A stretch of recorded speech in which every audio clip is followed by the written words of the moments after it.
ETF index mutual funds నేర్చుకుని stock మార్కెట్లో రాణించాలనుకుంటున్నారా? వెంటనే ఈ నెంబర్కి కాల్ చేయండి. నమస్తే రమ్మగారు. నమస్తే జయ. రమ్మగారు, మనం సిరీస్లో భాగంగా మహాభారతంలోని చిన్న చిన్న కథలను కూడా తీసుకుంటున్నాం. సో ఈ రోజు ఏం కథ చెప్పబోతున్నారు? మహాభారతంలో చిన్న కథ అంటే, మహాభారతంలో ఒక ప్రత్యేకమైన విషయాలు కొన్ని ఉంటాయి. అవి ఏం చెప్తాము?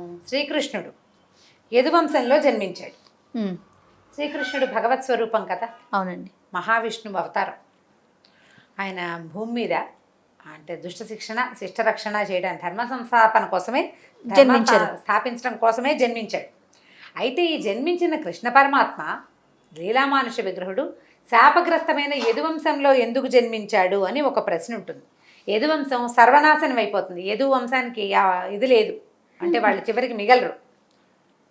ఈ భారత యుద్ధంలో చాలామంది నాశనం అయిపోయినా పిల్ల జల్లో ముసలు ఎవరో ఒకళ్ళు మిగిలేరు. యదువంశం ఎరాడికేట్ అయిపోయింది. ఇంతకీ వాళ్ళు యుద్ధంలో మరణించలా. యుద్ధంలో మరణించిన వాళ్ళు కొందరుంటే వీళ్ళంతా ఇక్కడ వాళ్ళల్లో వాళ్ళు కలహించుకుని పోయారు. శాపగ్రస్తమైనది యదువంశం. ఆ వంశంలో కృష్ణుడు ఎందుకు జన్మించాడు అని ప్రశ్నిస్తూ ఉంటారు. అయితే యదువంశం ఎందుకు శాపగ్రస్తమైంది, దేనివల్ల అనేది ఒక ప్రశ్న ఉదయిస్తూ ఉంటుంది. మనకి ప్రశ్న పుడుతుంది కదా. అంతేగా.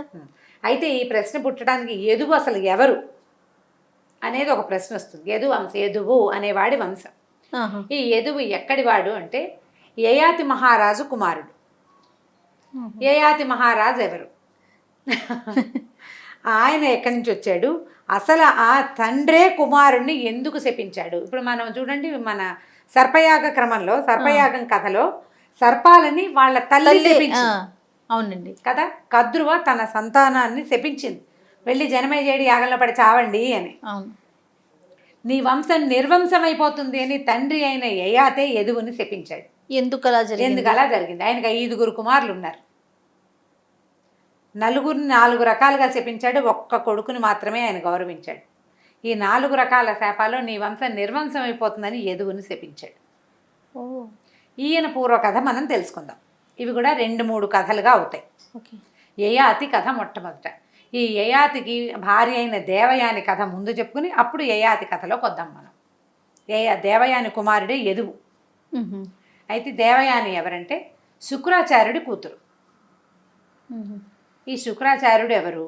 రాక్షసుల గురువు. రాక్షసుల గురువు అయిన శుక్రాచార్యుడి దగ్గర మృత సంజీవని విద్య అని ఒక విద్య ఉంది, మహావిద్య.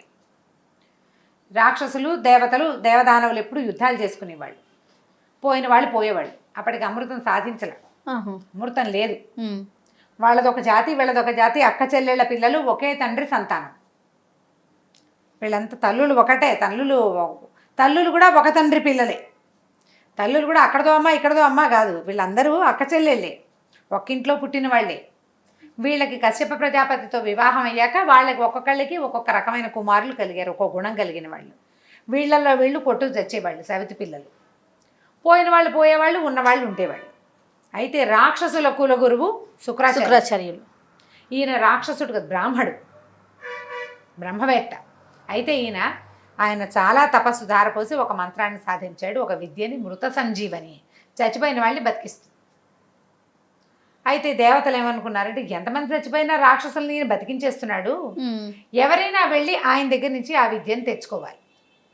ఆ విద్యని తెచ్చుకోవడం కోసం ఏం చేశారు? బృహస్పతి కుమారుడైన పెద్ద కుమారుడైన కచుడిని పట్టుకున్నారు. ఆ కచుడికి ఏం చెప్పారంటే, ఒరే నాయన, నువ్వు ఎలాగైనా సరే వెళ్ళి ఆయన ఒప్పించు, ఆయన దగ్గర నుంచి ఆ విద్యను తెచ్చుకో. ఎవరైనా సరే బ్రాహ్మడు విద్య కోసం ఎవరైనా వస్తే వాడికి విద్యాదానం చేసి తీరాలి. నువ్వు బృహస్పతి కుమారుడివి, నీ అంతటి వాడు వచ్చాడంటే ఆయన ఒప్పుకుంటాడని ఇట్లా చెప్పి అతన్ని పంపారు.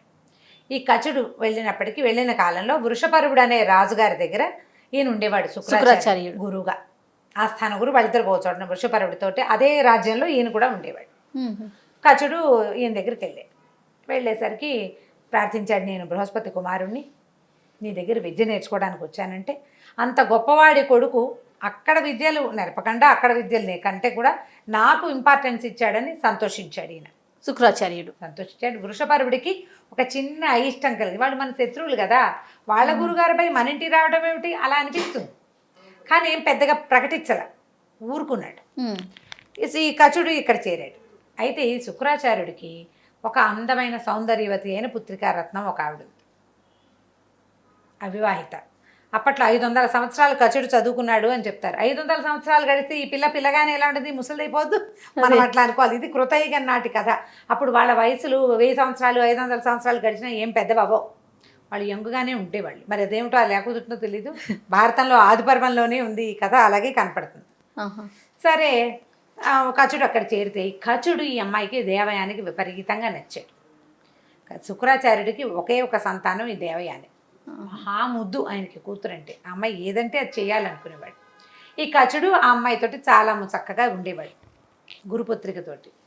దేవయానిని సంతోషపెడితే శుక్రాచార్యుడు సంతోషిస్తాడు, అది పాయింట్. అది హద్దులు దాటే పద్ధతి ఇతని దగ్గర లేదు, మర్యాదగా ఉండేవాడు. కానీ దేవయాని ఆ చిన్న వయసుకి ఆ అమ్మాయికి ఈ అందగాడైన ఈ అబ్బాయి అంటే ఆ అబ్బాయికి ఇష్టం బాగా. కచుడంటే నాన్నగారి మిగిలిన శిష్యులందరూ రాక్షసులు, క్రూర స్వభావం కలిగిన వాళ్ళు, మనుషులు అందమైన వాళ్ళు కాదు. ఇతను మెరిసిపోతూ ఉండేవాడు దేవతల సంతానం అవటం వల్ల. సరే, ఏమైంది, రాక్షసులందరికీ అర్థమైంది వీడు ఎంతసేపు ఈ పిల్ల చుట్టూతో తిరుగుతున్నాడు, దీని తోగ్గా ఉంటే ఆయనకి ఇష్టము అని చెప్పి ఓ రోజు ఏం చేశారు, చంపి తోడేళ్ళకి పారేశారు. మొదటిసారి చంపి తోడేళ్ళకి పడేసి ఆహారంగా పెట్టేసేసారు. వదిలేసరికల్లా తోడేళ్ళు పిక్కు తినేసి ఆహారాన్ని. సాయంకాలం అయింది, చీకటి పడింది, కచుడు రాలేదు. దేవయాని బతిలాడు, నాన్న కచుడు రాలేదు నాన్న, ఎక్కడున్నాడు చూడు నాన్న అంటే, ఈయన ఎక్కడున్నాడు, కచుడు దృష్టితోటి చూస్తే తోడేళ్ళ శరీరాల్లో ముక్కలుగా ఉన్నాడు. అప్పుడు ఈయన కూతురు ఏడుస్తోందని మృత సంజీవని విద్యని ఆవాహన చేసి కచుడిని ప్రాణాలతో రప్పించి. రాక్షసులకు అర్థమైంది, అమ్మో వీడు బతికొచ్చేసాడు రోయ్.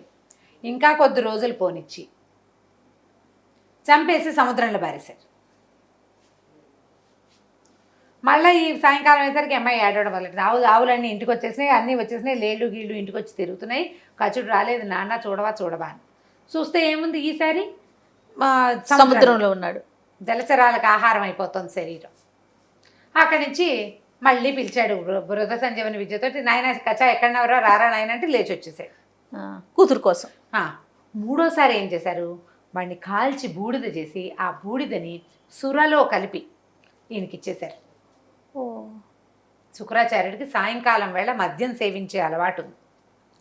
మద్యం అంటే మనలాక రకం కాదు, అప్పట్లో సుర అనేవాళ్ళు కళ్ళు అయ్యుండొచ్చు, కళ్ళే అని చెప్పట్లా నేను, అయ్యుండొచ్చు. ద్రాక్ష పళ్ళతోటో లేకపోతే వీటితోటో ఏదైనా ఫలాలతో చేసేవాళ్ళు. కళ్ళు, తాటికల్లో ఈతకల్లు లాంటిదో.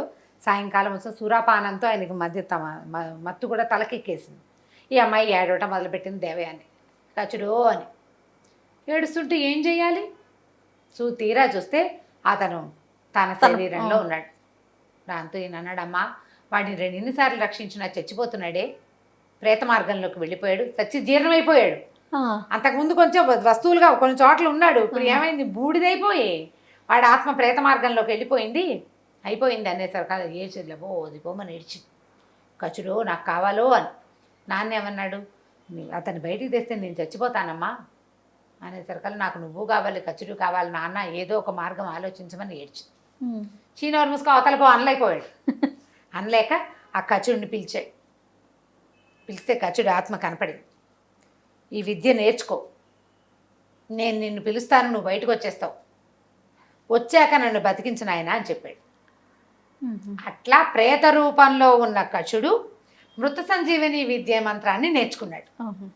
ఈయన సంజీవని విద్యను ఆవాహన చేయగానే ఈయన శరీరం లోపల శరీరం ఛిద్రమైపోయి అందులో నుంచి బయటకు వచ్చేసాడు కచుడు. వచ్చేసాక అతను మళ్ళీ సంజీవని విద్యను చేసుకుని గురువు గారిని బతికిచ్చాడు. శుక్రాచార్యుడిని బతికిచ్చాడు. శుక్రాచార్యుడు కావలించుకున్నాడు, నాయన మన ఇద్దరం ఒకళ్ళకొకళ్ళు జన్మలు ఇచ్చుకున్నాను రా, నా తండ్రికి తగినంతగా ప్రవర్తించావు నువ్వు, నీ తండ్రి అంత గొప్పవాడు కాబట్టి నీకు ఇంత గొప్ప బుద్ధి వచ్చిందని చాలా మెచ్చుకున్నాడు. బాగుంది. అక్కడి నుంచి చదువు అయిపోయింది, వచ్చేసింది మనకు కావాల్సిన విద్య, నేను వెళ్ళిపోతానన్నాడు. అనగానే ఈయన ఏమన్నాడు, సరే వెళ్ళిపోమన్నాడు. వెళ్ళిపోమని దేవయాని చెప్పాడమన్నాడు. చెప్పేసరికల్లా ఆ అమ్మాయి ఏడవటం మొదలుపెట్టి, నన్ను పెళ్లి చేసుకో నువ్వు అనేసరికల్లా, అట్లా ఎట్లా పెళ్లి చేసుకుంటాను, నువ్వు గురుపుత్రికవి, మీద మిక్కిలి నువ్వు ఆయనకి పుట్టిన దానివి, నేను కూడా ఆయనలోంచి పుట్టినవాడిని, మన ఇద్దరం ఏకగర్భ సంజాతులం, ఆయన గర్భంలోంచి కదా మళ్ళీ బతికొచ్చాను నేను, నేను ఎట్లా నీ ప్రాణానికి నీ తండ్రి కారణమయ్యాడో అలాగే నా ప్రాణానికి కూడా నీ తండ్రి కారణమయ్యాడు. మన ఇద్దరం ఒక గర్భంలో పుట్టిన వాళ్ళం. నేను నిన్ను పెళ్లి చేసుకోవడం కల్లా, నేను విద్య కోసం వచ్చాను, అయిపోయింది నా పని, నేను వెళ్ళిపోతున్నా, నేను చేసుకోను అన్నాడు. ఒళ్ళు మండిపోయింది ఆవిడ. నువ్వు 3 సార్లు చచ్చినా నేనే కదా నేను బతికిచ్చాను, నా వల్ల కదా నువ్వు బతికావు, కృతజ్ఞత లేదా నీకు? స్త్రీ నోరు తెరిచి నా అంతటి నేను, నన్ను ప్రేమించు, నాతో కాపురం చేయి, పిల్లల్ని గాను అని అడుగుతుంటే నువ్వు ఇలా మాట్లాడతావా? పెదవు నీతి పన్నాలు చెప్తావా? నువ్వు నేర్చుకున్న విద్య నీకు ఉపయోగపడకుండా పోతుంది, పో శపించింది అన్నది. అనేసరికి కచుడు తిప్పుకోలేకపోయాడు. ఇప్పుడు మండిపోయింది. మామూలుగా అయితే తను చాలా శాంత స్వభావి. ఈ అమ్మాయి ఎంత మీద పడినా అతను ఎప్పుడూ అతనికి హద్దులు దాటేవాడు కాదు. కానీ ఎప్పుడైతే ఈ విద్య ఉపయోగపడదని అన్నదో దాన్ని ఓర్చుకోలేకపోయాడు అనమాట. ఓర్చుకోలేక నా విద్య నాకు ఉపయోగపడకపోవచ్చు, నేను ఎవడికి నేర్పితే వాడికి ఉపయోగపడుతుంది. విద్య గురుదత్తమైనది, ఆయన నాకు ఇచ్చాడు, నేను ఇంకొకటికి ఇవ్వగలుగుతా. ఇది నేను చదివి ఇంకోటి బతికించలేకపోవచ్చు. నా నుంచి నేర్చుకున్న వాళ్ళు పనిచేస్తారు.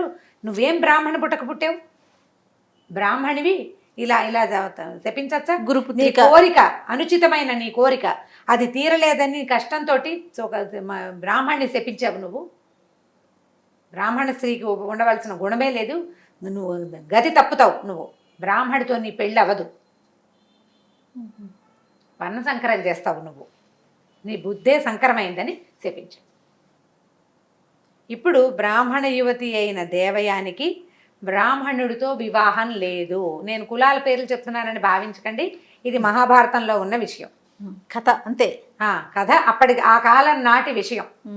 అప్పుడు ఏ వర్ణం వాళ్ళు ఆ వర్ణాల వాళ్ళనే తప్పకుండా వివాహం చేసుకోవాలన్న నియమం ఉండేది. వర్ణ సాంకర్యం చేసేవాళ్ళు కాదు.